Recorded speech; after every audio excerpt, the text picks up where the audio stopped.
ng mas peaceful, progressive na Zamboanga Peninsula dahil sa programa ng Department of Education. Mabuhay Siokon! Mabuhay Sipra! Mabuhay DepEd! One dream! One Siokon! Maraming salamat! Welcome to the municipality of Siokon. Thank you so much, Mayor Cesar Soriano.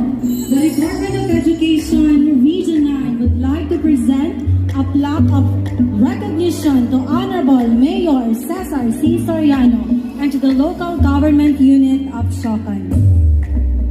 And to award the plaque of recognition, let me copy of the Philippines Department of Education Regional